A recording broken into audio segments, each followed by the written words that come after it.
and screamed and yelled, "Kill the bill." We did everything we could to get them not to pass that legislation. We were so loud, we had so many people there that they said we were disruptive. So disruptive, they adjourned their committees. And then on Sunday night, when everybody went home to go back to their lives, to go back to work and get their kids back to school, under the cover of darkness, they passed the health care legislation, and they were so happy about it. And they thought that we were going to go away. They thought that they had won. Because you see, health care was what really galvanized this movement, because health care touches each and every person across this country. And I know that you and I and millions of Americans across this country do not want the government involved in decisions between our doctors and ourselves. That's right. And so that's why this movement has become what it has. And they passed that legislation, and they thought it was a big win, and we were all going to go away. Well, we haven't gone away, and we're not going away. You cannot watch any coverage on TV right now about this election cycle, about these midterm elections, without hearing the word Tea Party.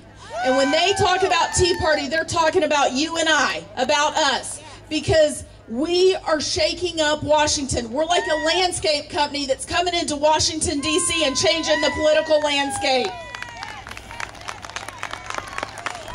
And I'm going to tell you, we've worked tirelessly this past year and a half to change these people's minds. We haven't been able to change their minds. So on Tuesday, we're going to change their faces. Now, we at the Tea Party Express believe that, you know, the time has come to put down these protest signs, pick up the campaign signs, and engage. And that's what we did this summer when we supported these conservative candidates across the country. And that's what we're doing here today to support John Racy for U.S. Senate. Because if we're truly going to affect change, we're going to do it at the ballot box. Just as all of us helped to elect Scott Brown to the U.S. Senate in January, John Racy and these other candidates across the country need our help right now. We're down to the last 3 days. We need to be out walking neighborhoods, hanging tags on doors, putting signs in yards. You know, on Tuesday, on Election Day, go stand at, grab 2 or 3 people, go stand at the street corner and hold up signs that say, "Go vote." Do everything you can to get the word out. When you go vote, take people with you. If you can shuttle people back and forth all day, do that. We also need people to volunteer to work the polls, to watch the polls. Because I'm going to tell you right now, the other side has an agenda. And if they cannot win these races on the issues, they will cheat, they will lie, they will steal, they will do everything they can to win. And you and I are the last line of defense. If not us, then who? So are you with me?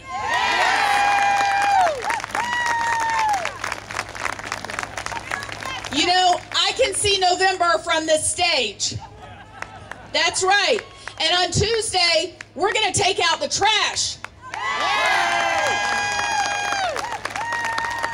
God bless you all, and God bless America. Keep up the good work, because we're making history. Amy, thank you. I'm still looking at this picture of Nancy Pelosi blowing in Charlie Wilson's ear.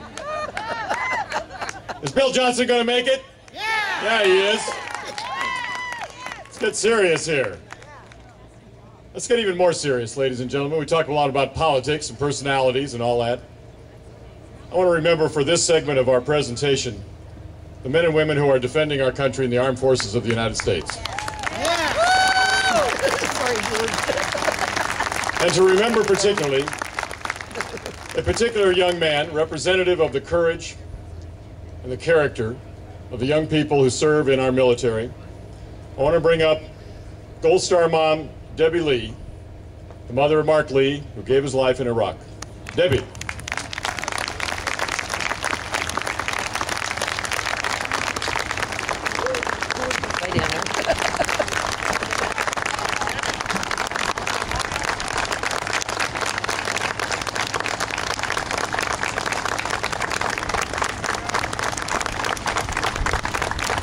Thank you so much.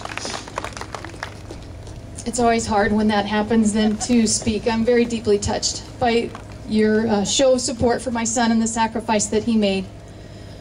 I'm very honored to have standing here with me today Sarah Palin's personal escort for the day. That's pretty good, huh? Benjamin Smith has been traveling with us, another Navy SEAL who has served this country, who's sacrificed and given so much, and when his commitment was over, he didn't say, "I'm done." He said, "I'm still willing to fight for our country." Thank you so much, Benjamin.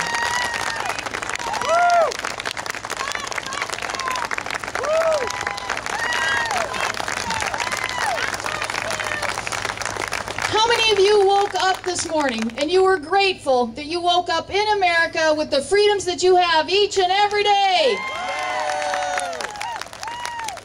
You know, I think back to our founding fathers, and as they were birthing this nation, they all had a dream, they had a vision for what they wanted this country to be and what it was founded on. And as they prepared those documents, our Constitution, the Declaration of Independence, many of them lived loud for liberty with their lives. Many of them sacrificed their homes, some lost their jobs, some even lost their lives sacrificing for that dream of the freedoms that we have here in America. Through the years, there's been men and women in the military who have made sure that those freedoms that our founding fathers intended for us to have, and what this nation was to be, one nation under God, those freedoms are given to us by God, but it's our men and women in the military who continue to fight and make sure our government doesn't take them away from us.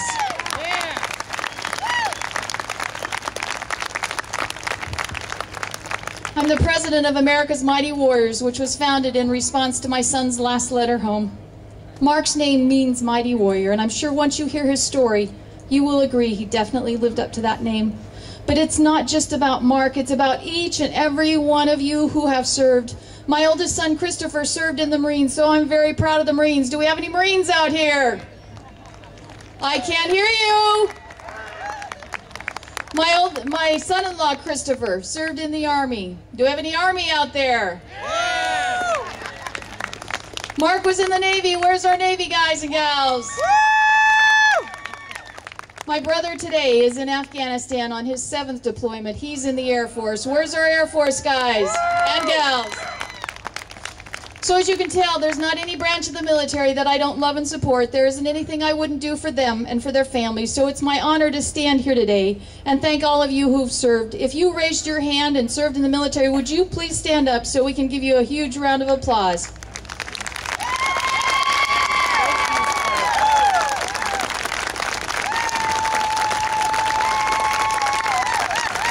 Folks, those are America's heroes. Those are the men and women that were willing to pay up to the cost of their life for the freedoms that we have. I have in my hand my ballot. I'm getting ready to send it back to Arizona. I have voted, and the freedoms that they fought for, it is our responsibility to vote and honor those men and the women in the military by what they have given for us. I want to tell you an amazing story about my son, Mark Allen Lee. The day that he willingly gave his life, it was 115, 120 degrees outside. Mark stood about 6 foot tall. He weighed about 200 pounds. But in addition to his own weight, he carried the M60, the big gun. So he carried anywhere from 150 to 180 pounds in addition to his own weight. The day that he willingly gave his life, it was 115, 120 degrees outside. They had been in a fierce firefight for 2 hours under heavy fire. There were 4 of the SEALs that were on the rooftop. Mark's buddy Ryan had been severely injured, and they could tell by looking at him it didn't look good. They didn't know if he would survive the next few moments, and unfortunately they did not have a medic on the rooftop. 2 of the SEALs dropped to their knees to help Ryan. Mark could have made that very same choice and probably been with me today. But this young man made the choice to stand up into that heavy fire to provide the cover so they could get down off it.